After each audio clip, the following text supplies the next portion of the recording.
Buenas tardes, estimados compañeros, compañeras y profesora. A continuación voy a explicar acerca del tema del día de hoy, que es la calificación funcional y los tipos de calificaciones, así como se aplica a la calificación y cómo se puede resolver los problemas de norma conflictual. Mi nombre es Márquez Pimentel Ángel Iván y estoy a sus órdenes. Les voy a empezar a compartir la presentación y van a ver que esta presentación la hice muy reducida, apenas son 7 páginas, pero creo que es lo fundamental acerca de la norma conflictual. Y vamos a empezar con la introducción. Aquí nos podemos dar cuenta de que nos indica que se debe proceder a la aplicación de una norma cuando se debe determinar los datos que configuran a cada caso, seleccionando hechos que tienen trascendencia jurídica a la vista de la pretensión o pretensiones de las partes. Pues aquí nos está refiriéndonos a que tenemos que seleccionar aquellos hechos más importantes para que se pueda dar vista a la pretensión de las partes que se lleven un caso. Y pues aquí los abogados tendrían que hacer su papel y también exponer aquellos hechos que más sean necesarios o útiles en cada caso. El primer paso consiste en la individualización de la norma.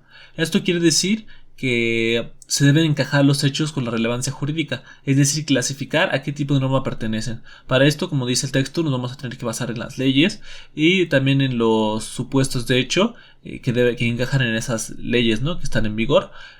También podemos ver que el alcance de estos hay que analizarlo también, y si es necesario fijar un sentido también es necesario, porque como sabemos existen varios tipos de casos. Por ejemplo, hay delitos culposos, delitos dolosos, entonces hay que ver todo ese tipo de aspectos antes de tomar una sentencia definitiva.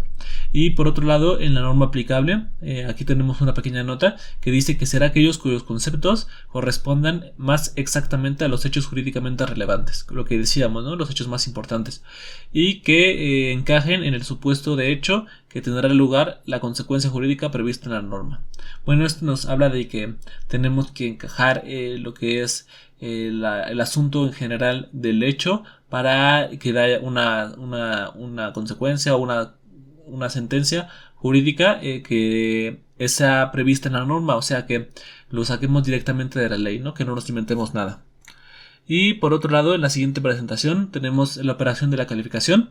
Aquí hablamos del papel del juez, que se enfrenta en primer lugar a la determinación de la competencia judicial internacional, y como sabemos también estamos regidos bajo tratados y convenios que pueden afectar todo esto. Y en segundo lugar, los problemas que plantea la norma de conflicto aplicable, ¿no? Como sabemos, hay varios tipos de conflictos y debemos de ver cuál norma es la aplicable en cada caso.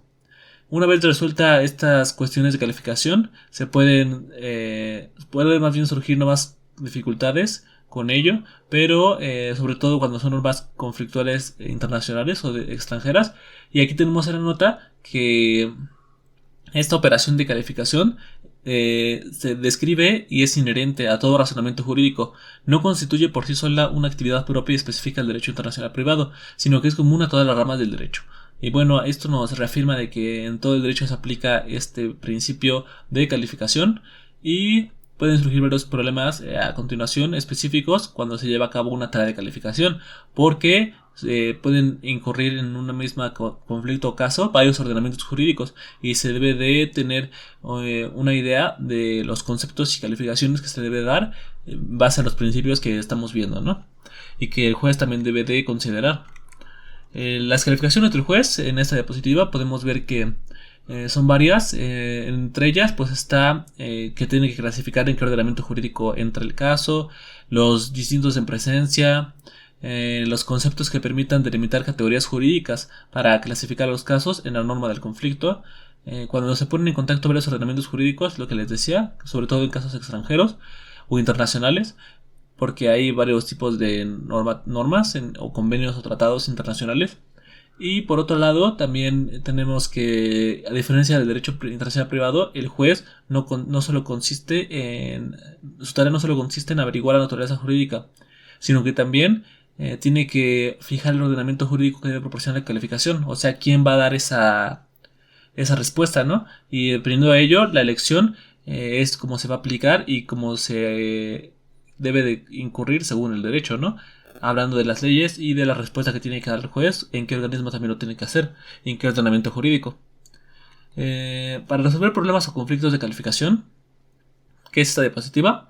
Tenemos que tener en cuenta que se debe de recoger las normas del Código Civil y también tenemos que ver los convenios internacionales y tratados, por ejemplo el convenio de La Haya, como esta nota indica, que se celebró el 5 de octubre de 1961 sobre conflictos de leyes en materia de forma de las disposiciones testamentarias. Este es un ejemplo de los testamentos que aquí dice que las prescripciones que limiten las formas admitidas de disposiciones testamentarias, como la edad, la nacionalidad y otras circunstancias personales, se consideran como cuestiones de forma y tendrán que considerarse de igual forma como los testigos que sean llevados a cabo para validar la disposición testamentaria, ¿no? Entonces, como ven, en esto aplica en varios lugares, no solo en los testamentos, pero es un ejemplo de cómo se puede aplicar y cómo se puede seguir estas normas del convenio de La Haya, en donde nos da más información al respecto. Y por último, pues tenemos que la literalidad de la norma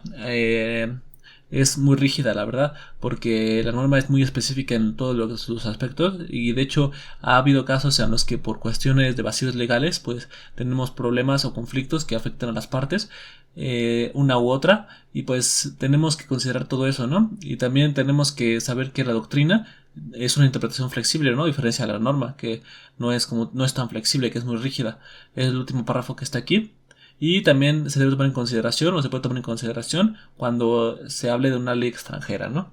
Y bueno, hasta aquí les voy a dejar mi presentación. Espero que les haya gustado mucho, que hayan aprendido algo. Y muchas gracias por verme. Les mando un saludo a todos, a mis compañeros, a mis compañeras, a mi profesora. Que tengan un excelente día y nos vemos en la siguiente actividad. Hasta luego.